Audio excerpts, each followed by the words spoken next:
ఒక్కసారి కొమ్మూరి గోల్డ్ కి కాల్ చేయండి. తాకట్లో ఉన్న మీ బంగారాన్ని విడిపించి మార్కెట్ ప్రైస్ కి వాళ్ళు కొనుక్కుని మిగతా డబ్బులు మీకు ఇచ్చేస్తారు. హాయ్ హలో నమస్తే, వెల్కమ్ టు మనం టీవీ. నేను మీ చార్మి. మనం టీవీ ఉన్నది మన కోసం. ప్రస్తుతం విజయవాడలో ఓ ఘోరం జరిగిందనే చెప్పాలి. అయితే భార్య మీద అనుమానంతోని ఓ భర్త తన చున్నీతోని అమ్మాయికి సంబంధించి తన భార్య వేసుకునే చున్నీతోనే ఉరివేసి కత్తితో పొడిచి చంపేయడం జరిగింది. అసలు కారణం ఏంటో తెలుసా? తాను ఉద్యోగం చేస్తుంది. ఉద్యోగం చేస్తున్న క్రమంలో తన పైన అనుమానం వచ్చింది. ఇంటికి రావడం లేట్ అవ్వడం, లేకపోతే తనకి సంబంధించి ఆఫీస్లో ఏమైనా అక్రమ సంబంధాలు పెట్టుకుంది అనే అనుమానాలతోనే ఖచ్చితంగా ఈయన హత్య చేశాడు. హత్య చేయడమే కాకుండా తాను ఇంట్లో లేని అంటే ఎవరు ఇంట్లో లేని సమయంలో, భార్య తినే ఉన్న సమయంలో ఆమెని తన డైలీ అంటే తను వేసుకునే చున్నీతోనే తనని ఉరివేయడము, అదేవిధంగా అప్పటికి చావకపోగా ఇక ఒక కత్తిపోటుతో కూడా చంపాడు ఈ దుర్మార్గుడు.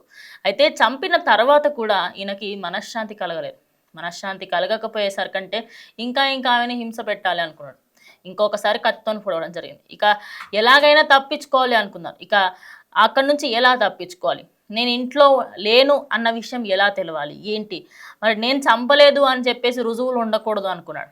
కత్తిని తనతో పాటే తీసుకువెళ్ళిపోయాడు. అదే కాకుండా ఆయన ఇంటి లోపల్లో నుంచి గొల్లెం పెట్టేశాడు.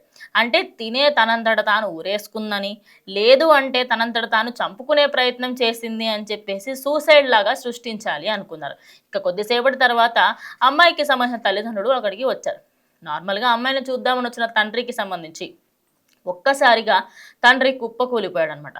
అటు నా దగ్గరలోని పోలీస్ స్టేషన్లో అయితే అమ్మాయికి సంబంధించిన తండ్రి వెళ్ళి ఫిర్యాదు చేయగా అప్పుడు పోలీసులు అక్కడికి వచ్చి పోస్ట్ మార్టంకి సంబంధించి అదేవిధంగా ఆ అమ్మాయిని ఒక్కసారి పరిశీలించగా తనకి సంబంధించి మెడ భాగంలో గట్టిగా బిగించేయడం వలనే తను ఊపిరాడక చనిపోయింది. అప్పటికి తనకి ఇంకా కొంత గొప్ప శ్వాస ఉండడం, దాని తర్వాత అప్పటికి ఈయనకి పగ తీరకపోవడం కత్తితోని పొడిచడం జరుగుతుంది. ఇక తన తల్లిదండ్రులకు సంబంధించి తిను జాబ్ చేస్తూ ఉంది.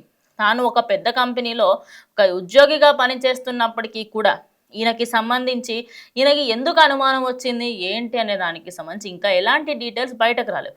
బయటకి రాకపోగా ఈయన చంపిన దానికి సంబంధించి ఇప్పటికీ కూడా అసలు చంపిన దానికి సంబంధించి వ్యక్తిగతంగా వీళ్ళిద్దరికి ఏమైనా గొడవలు అయ్యాయా, అదే కాకుండా వాళ్ళ ఊర్లో ఉన్న వాళ్ళు చెప్తున్న విషయం ఏంటి అంటే వీళ్ళిద్దరికీ ముందు నుంచే చిన్నగా గొడవలు ఉండేయని, కానీ ఇంత దారుణంగా దిగజారిపోతారని అసలు అనుకోలేదు అంటున్నారు. మరి విజయవాడకి సంబంధించి ఈ ఘటన ఫస్ట్ టైం కాదు.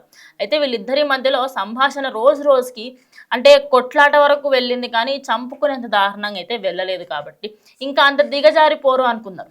కానీ వాళ్ళు డే బై డే ఈరోజు ఆ అమ్మాయిని చంపేసి పరారీలో ఉన్నాడు. ఇక పోలీసులు ప్రజెంట్ అయితే కేసు నమోదు చేసి ఆయన పైన ఇన్వెస్టిగేషన్ అయితే స్టార్ట్ చేయడం జరిగింది. ఇక అక్కడ దగ్గరలో ఉన్న వాళ్ళకి అడగడము, ఆయన గురించి వీళ్ళిద్దరికి సంబంధించి వాళ్ళ వ్యక్తిగత జీవితాల గురించి కూడా మాట్లాడుతూ ఉన్నారు. అయితే ఇప్పుడు అందరూ ఏంటంటే చున్నీతోని చంపాల్సిన అవసరం ఏంటి, అంత కోపం ఆమె మీద ఎందుకు ఉంది నీకు, చనిపోయిన తర్వాత కూడా ఇంకా ఎందుకు ఆమెను కత్తితోని పొడిచాడు, ఇవన్నీ డౌట్స్ వాళ్ళ పేరెంట్స్కి అదేవిధంగా ఇంకా వాళ్ళ అత్తమామ వాళ్ళకి కూడా వస్తుంది.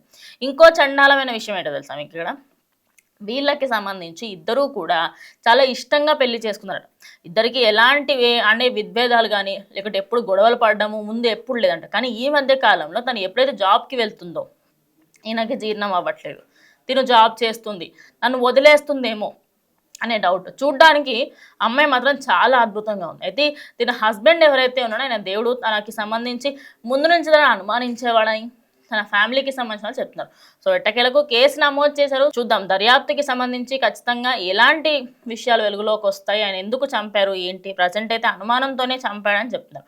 సో ఫర్దర్గా దీనికి సంబంధించి ఎలాంటి డీటెయిల్స్ ఖచ్చితంగా షేర్ చేస్తాను. స్టే ట్యూన్డ్ టు మనం టీవీ.